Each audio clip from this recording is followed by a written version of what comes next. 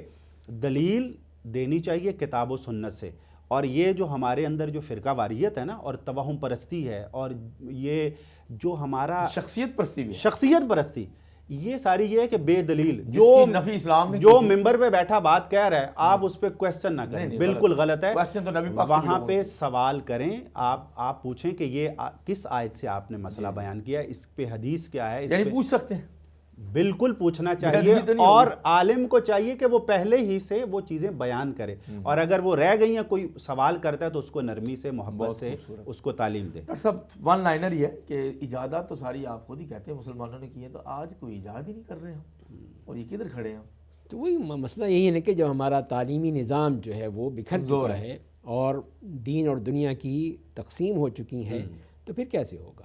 پہلے یہ تقسیم نہیں تھی، تقسیم نہیں تھی، تو استعماری طاقتوں نے ہمیں کاٹ دیا، ٹکڑے ٹکڑے کر دیا ہے، اور سب سے بڑا جو ہے یہی تعلیمی نظام ہمارا برباد کر دیا۔ تو ہماری دینی تعلیم جو ہے وہ ایک الگ لارڈ مکالے کر گیا اپنا، جی وہ تو انہوں نے اسی نے کیا، تو وہ ایک الگ جزیرہ ہے، رات میں جو ہے وہ ہزاروں لوگ ہمارے عالم سے جاہل بن گئے، اور ابھی تک سلسلہ اس میں وہی ہے۔ جی، تو ایجادات کے مطلب یہ کہ وہ ریسرچ کرتے تھے پہلے، بالکل وہی ریسرچ کرتے تھے، تبھی تو ان چیزوں تک پہنچے ہیں، انہیں جو اللہ نے صلاحیت دی تھی تو اس کی وجہ سے ہی وہ آگے بڑھے ہیں، اور یہ تمام ایجادات دی پوری دنیا کو دکھائیں انہوں نے، جو آج تک یہ دنیا مانتی ہے ان کو استفادہ کیا۔ جی ہاں، ہر میدان میں آپ دیکھیے کہ ان کی کتابیں یورپ میں پڑھائی جاتی قانون وغیرہ ہیں، بہت بے شمار تھی۔ ایون کہ سر جو آپ کا فیلڈ ہے محدثین کا، انہوں نے ریسرچ کی بنیاد محدثین نے رکھی ہے، جی تحقیق کے فتبینوا پہ دلیل ہے قرآن میں کہ خبر کی تحقیق کر لیا کرو، اور آج کہتے ہیں جی باہر سے کتاب چھپی ہے تو بڑی تحقیق ہوگی، لیکن کہانی جو ہے نا اس کی ویلیو کم ہے، ضروری نہیں ہے، ضروری نہیں۔ واپس آ سکتے ہیں، کوئی ہے وے آؤٹ، مطلب کیسے؟ یہی ہے نا کہ صرف اور صرف اس لحاظ سے کام کیا جائے کہ ہم لوگوں کو فائدہ پہنچانا ہے، لوگوں کے لیے کرنا ہے، اپنی ذات کے لیے نہیں کرنا ہے۔ اچھا، یہ بھی مسئلہ تو یہ بھی تو مسئلہ ہے ہمارا، ایثار قربانی۔ ہم تو یہی کہ ذرا سی بھی کوئی کارنامہ کریں جب تک کہ پورے تمام میڈیا پہ اس کی شہرت نہ لگا دیں، اور اگرچہ وہ کارنامہ نہ بھی ہو، ہاں، تو بس ہمارا تو ہے نا، تو اسی لیے پھر وہ کام نہیں ہوتے، پھر کہ ہم اس میں پڑ جاتے ہیں۔ خاموشی سے جو کام ہو جائے وہی سب سے بہتر ہے۔ بہت خوبصورت بات ہوئی ہے ناظرین، اسلامی اور غیر اسلامی معاشرے پہ اس کو ٹکرایا نہیں گیا آپس میں، یہ کہا گیا ہے کہ اللہ تعالیٰ نے جو اصول نازل کیے ہیں، اپنا لوگے تو اسلامی بن جاؤ گے، نہ اپناؤ گے تو غیر اسلامی بن جاؤ گے۔ ہم نے کسی کو برا نہیں کہا، بلکہ جو کافروں نے ایجادات کیے ہیں ہم بھائی سلوٹ کرتے ہیں اور ان کو استعمال بھی کرتے ہیں، یہ بھی انہی کی ایجاد ہے، اور الحمدللہ سب سے بڑا عدل جیسے طاہر اسلام نے کہا کہ وہ اسلام کے اندر موجود ہے۔ اور خلاصہ یہ ہے کہ جب تک ایمان بیسڈ سوسائٹی نہیں ہوگی تب تک آپ کی کوئی ترقی بھی آپ کو کام نہیں دے گی۔ انشاءاللہ اپنے ایمانیات بھی قرآن میں سے دیکھ کے ٹھیک کریں گے، حدیث رسول کی روشنی میں صلی اللہ علیہ وسلم، اور اپنے اخلاق بھی اچھے کریں گے، اور جتنا ہو سکے اپنی اصلاح کرنے کی کوشش کریں گے۔ اپنے آپ کو ٹھیک کر لیا تو سمجھو ایک بندہ ٹھیک ہو گیا۔ سارے اس لیول پہ آ جائیں جیسے مہمانان گرامی نے کہا تو معاشرہ بھی اچھا بن جائے گا۔ پروفیسر ڈاکٹر سہیل حسن صاحب آپ کا شکریہ، ڈاکٹر طاہر اسلام عسکری صاحب آپ کا بہت شکریہ۔ ناظرین اگلے پروگرام تک کے لیے اپنے ہوسٹ ڈاکٹر سمیع اللہ زبیری کو اجازت دیجیے، اللہ حافظ۔